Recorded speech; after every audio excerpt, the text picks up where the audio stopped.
देशका गृहमन्त्री अमित शाहले एकपल्ट फेरि गोर्खाहरूलाई स्थायी राजनैतिक समाधान गरिने आश्वासन दिएका छन्।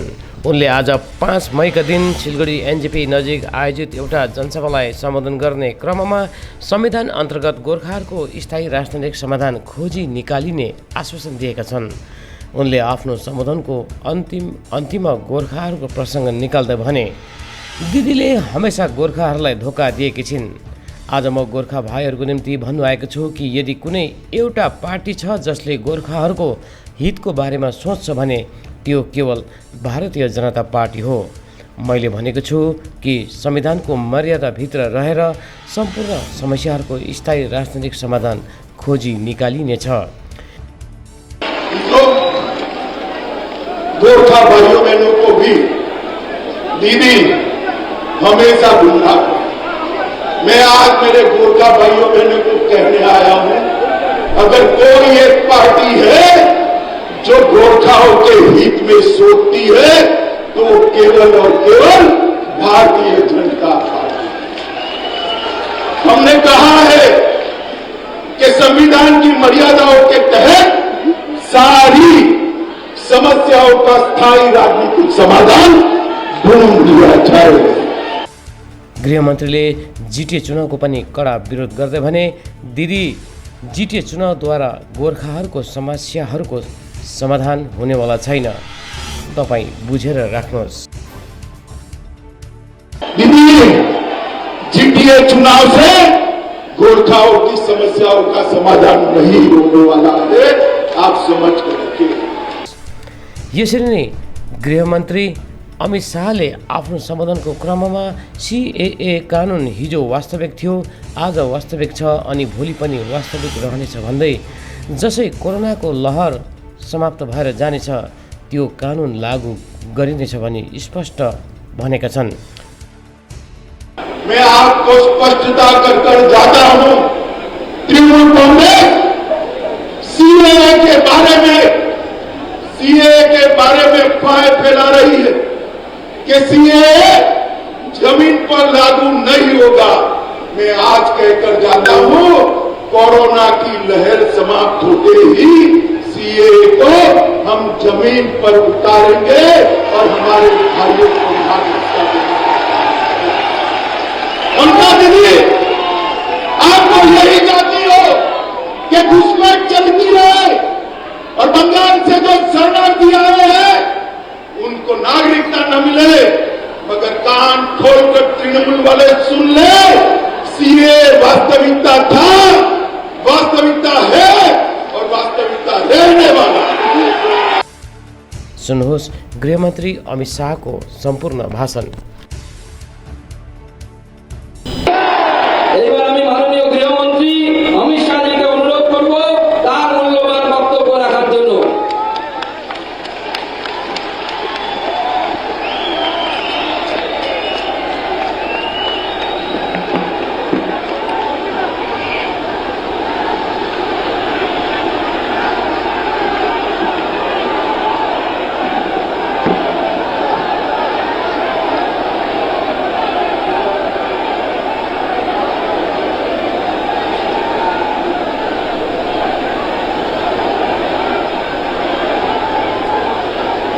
मेरे साथ जोर से बोलिए, भारत माता की। अरे भाई, ये उत्तर बंग वालों की आवाज को क्या होगा? कलकत्ते में ममता दीदी तक हमारी गूंज जानी चाहिए। दोनों हाथ उठाइए, परिवर्तन के संकल्प की मुट्ठी दीजिए और प्रचंड आवाज से बोलिए, भारत माता की, भारत माता की। मंच पर उपस्थित हमारे सांसद और प्रदेश अध्यक्ष श्रीमान सुकांत मजमूदार जी, बंगाल विधानसभा में प्रतिपक्ष के नेता शुभेंदु अधिकारी जी, भारतीय जनता पार्टी के राष्ट्रीय उपाध्यक्ष और पूर्व अध्यक्ष दिलीप घोष जी, केंद्रीय मंत्री निशित प्रामाणिक जी, जॉन बाला जी, मंच पर उपस्थित सारे सांसद और विधायकगण, भारतीय जनता पार्टी के पदाधिकारीगण और आज उत्तर बंग की ये विराट जनसभा में आए हुए सभी मेरे प्यारे भाइयों, बहनों, माताओं और मेरे जिगर के टुकड़े जैसे युवा मित्रों को मेरा प्रणाम। मित्रों, आज बहुत समय के बाद, 1 साल के बाद मैं बंगाल की भूमि पर आया हूं।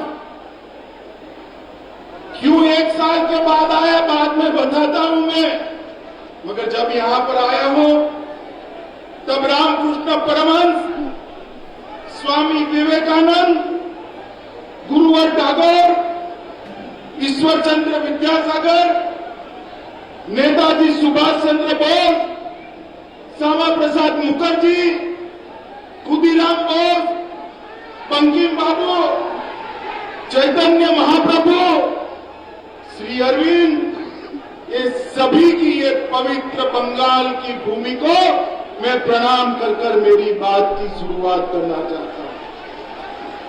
भाइयों बहनों, आज मैं उत्तर बंगाल में आया हूं तब ठाकुर पंचानंद वर्मा, स्वर्गीय जगत दीपेंद्र नारायण जी, उनको भी प्रणाम कर कर मेरी बात की शुरुआत करना चाहता हूं।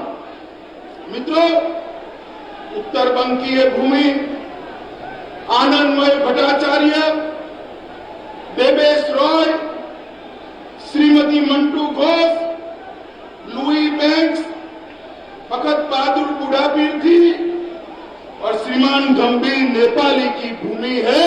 ये भूमि को मैं प्रणाम कर कर मेरी बात की शुरुआत करना चाहता हूं।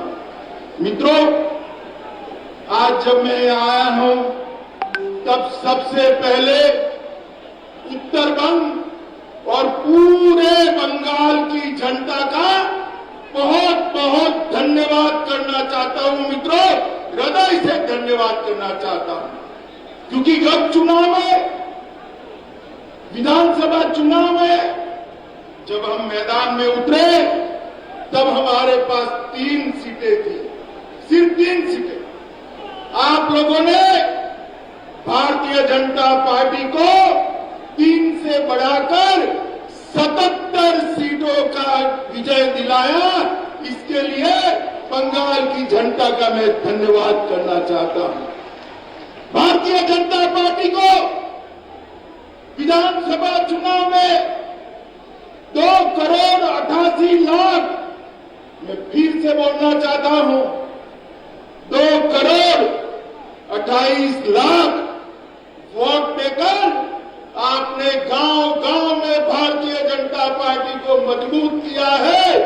पूरे देश भर की भारतीय जनता पार्टी बंगाल की जनता की ऋणी। मित्रों, आप सबने, बंगाल की जनता ने एक मैंडेट दिया कि तीसरी बार ममता दीदी को मुख्यमंत्री बनाइए। हम तो लोकतंत्र में विश्वास करने वाले लोग, ये मैंडेट को हमने माना। हम सोचते थे मां, माटी और मानुष का नारा देने वाली दीदी जब 3 बार बंगाल की जनता मुख्यमंत्री बनाई, तब अब तीसरी बार सुधरेगी, वो सुधर जाएगी, ऐसा हम मानकर चलते थे। 1 साल तक राह दिखा।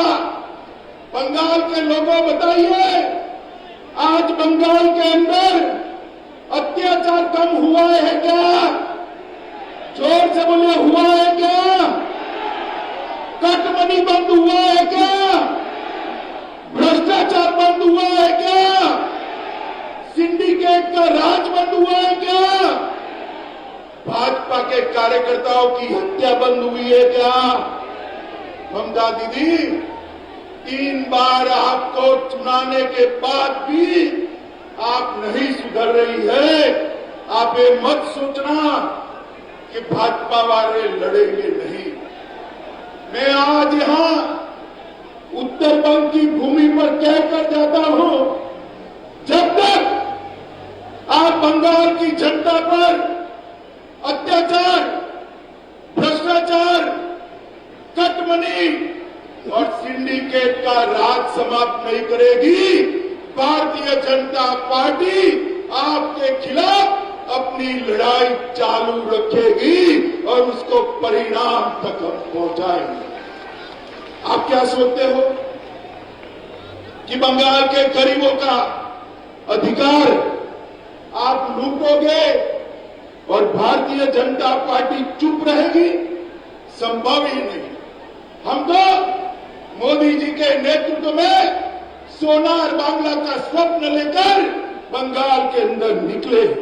मित्रों, अभी अभी चुनाव के बाद जो हिंसा हुई है, वो हिंसा के बाद मानव अधिकार आयोग ने कहा कि यहां पर कानून का राज नहीं है, यहां पर जो सत्ता में है उनकी इच्छा का राज चल रहा है। 101 लोगों की हत्या कर दी, 1829 लोग घायल हुए और 161 से ज्यादा मुकदमों में टीएमसी के गुंडे अपराधी पाए गए। माताओं, भाइयों, बहनों, आज मैं प्रदेश भर के भारतीय जनता पार्टी के कार्यकर्ता को कहकर जाता हूं, डरिएगा मत। ममता दीदी के अत्याचार तो बहुत कम है। हम केरल से लेके पूरे देश में 1950 से राष्ट्रवाद के आधार पर राजनीति करते हुए आए हैं। हमें कोई रोक नहीं सकता। बंगाल में भी बीजेपी को बढ़ने से कोई रोक नहीं। राजनीति करते हुए आए हैं। 22 मार्च से लेकर अब तक 181 राजनीतिक हिंसा की घटनाएं हुई और सुप्रीम कोर्ट ने कड़ी टिप्पणी के बाद सीबीआई को 64 बलात्कार के मामले और 52 हत्या के मामले सौंपने पड़े। निवृत्त हाईकोर्ट चीफ जस्टिस की अध्यक्षता में 698 मामलों की एसआईटी बनानी पड़ी। और दीदी, देश भर में कुछ भी होता है, यहां से डेलीगेशन भेजती, टीएमसी का डेलीगेशन भेजती है। अरे दीदी, वीरभूम में आपने 8 महिलाओं को और 1 बच्चे को जिंदा जला दिया, वहां क्यों डेलीगेशन नहीं भेजा भाई? क्यों? वीरभूम वाले आपके लोग नहीं है क्या? फैक्ट फाइंडिंग टीम नदियां क्यों नहीं गई? जहां एक नाबालिग बच्ची पर रेप हुआ, बलात्कार हुआ, वहां पर फैक्ट फाइंडिंग टीम क्यों नहीं गई? मित्रों, ममता दीदी ने आर्थिक रूप से बंगाल को कंगाल कर रख दिया है। 1947 में बंगाल का जीडीपी में, देश के जीडीपी में हिस्सा 30% था और 31% से घटकर 2022 में 3.3% कर दिया है। 3.3%। ममता दीदी, बंगाल की जनता को आप जवाब देगी क्या? एफडीआई 2011 में 1% थी, आज भी 1% है। आपने कोई बढ़ोतरी नहीं की है। मित्रों, आज मैं कहता हूं, प्रति व्यक्ति आय में पश्चिम बंगाल 2011 में 7वें नंबर पर था, 2022-20 में 7वें नंबर से गिरकर 23वें नंबर पर आ गया है। और मित्रों, ममता दीदी ने बंगाल को ऋण से बोझ के तले दबा दिया है।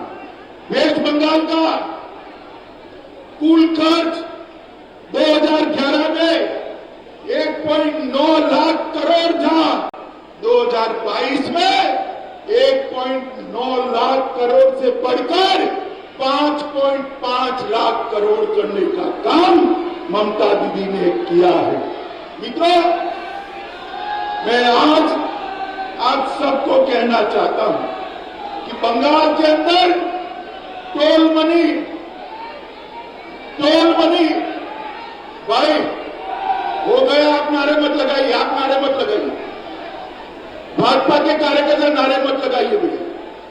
टोल मनी और सिंडिकेट का राज फिर से शुरू हो गया है। मित्रों, इसके अंदर परिवर्तन लाना पड़ेगा। उत्तर बंगाल को हमेशा ममता दीदी ने अन्याय किया है। भारत सरकार ने जो एम्स भेजी थी उसको आज बदलने का काम किया है, जिससे उत्तर बंगाल को इसका फायदा न मिले। देश भर में जहां जहां भाजपा की सरकारें हैं वहां पर मेट्रो कॉरपोरेशन बनाए गए, यहां पर मेट्रो कॉरपोरेशन नहीं बनाया गया क्योंकि सिलीगुड़ी और जलपाईगुड़ी को मेट्रो न मिले। पूरे देश भर में पावर का दाम सबसे ज्यादा अगर कहीं पर है तो बंगाल के अंदर है। पूरे देश भर में पेट्रोल का दाम 115 रुपया अगर कहीं पर है तो बंगाल में है। जहां भाजपा की सरकारें हैं वहां 105 रुपये में पेट्रोल बिकता है। यहां 25% जीएसटी और 13 रुपया और टैक्स बंगाल सरकार ने लगाया है।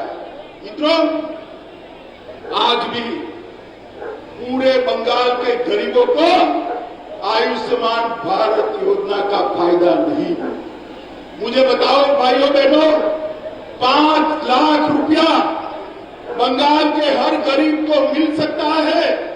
बंगाल के गरीब को मिलना चाहिए या नहीं मिलना चाहिए? जोर से बोलिए, मिलना चाहिए या नहीं मिलना चाहिए?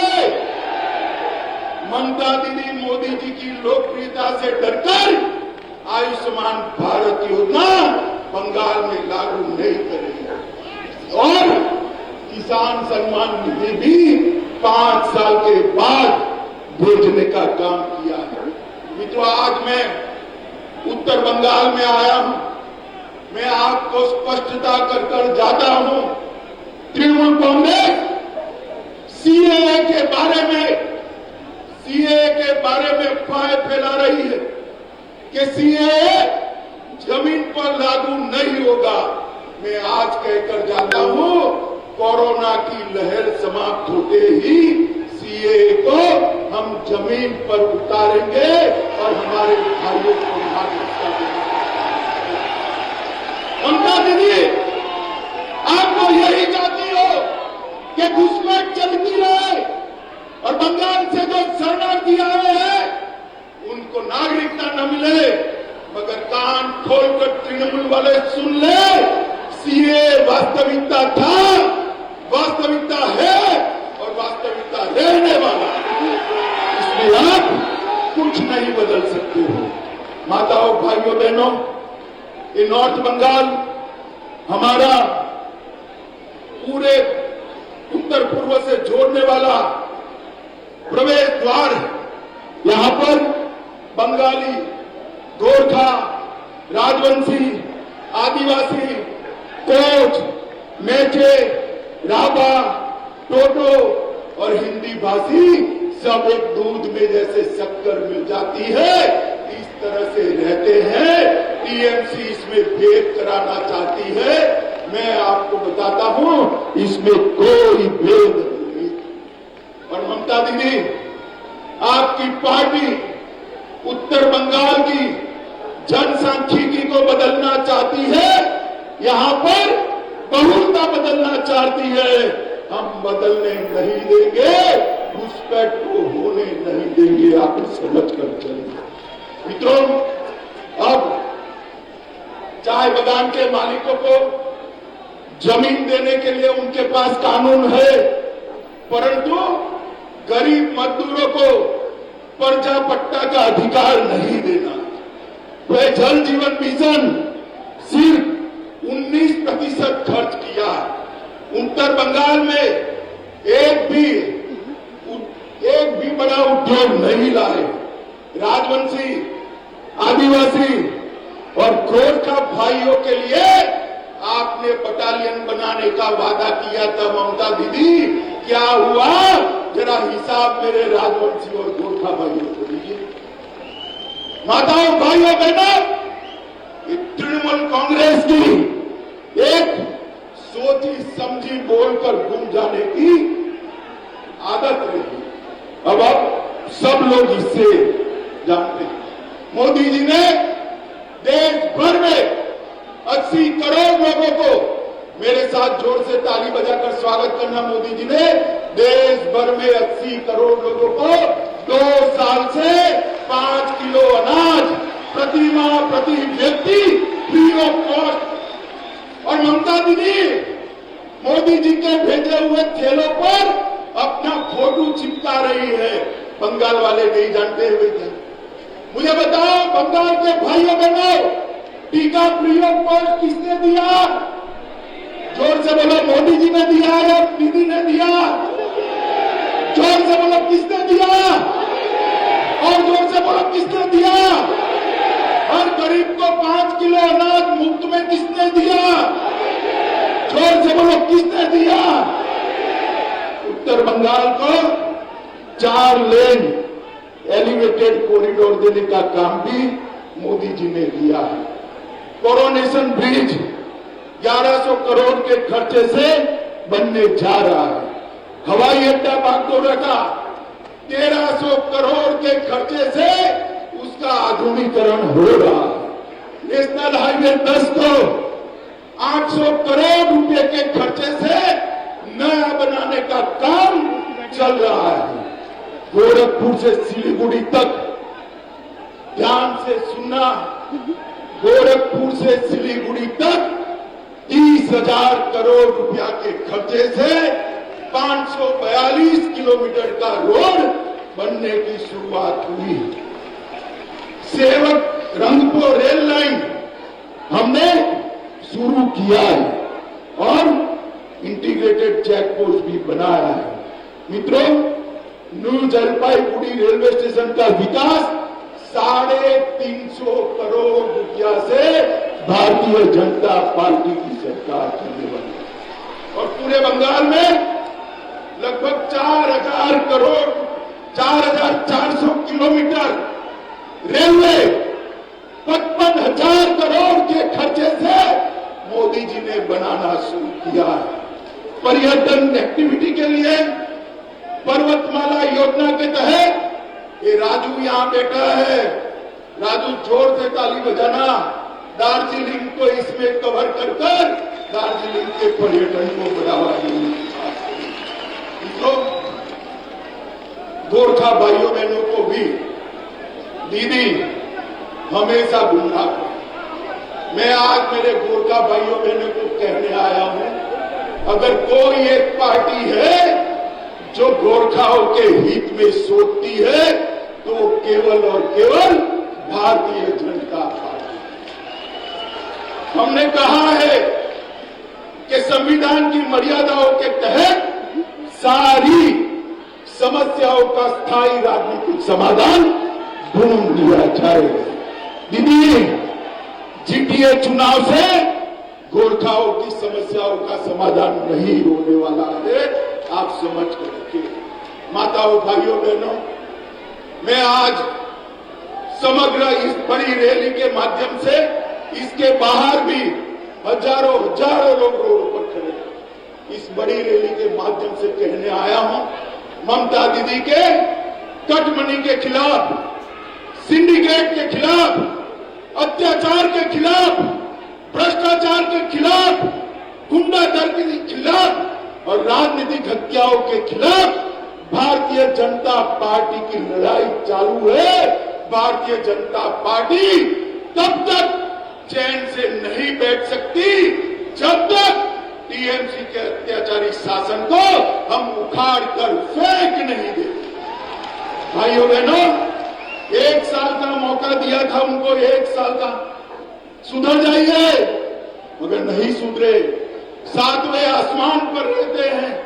मैं उनको कहने आया हूं, अच्छे अच्छों का मिजाज जनता बदल देती है भाई, ये लोकतंत्र है।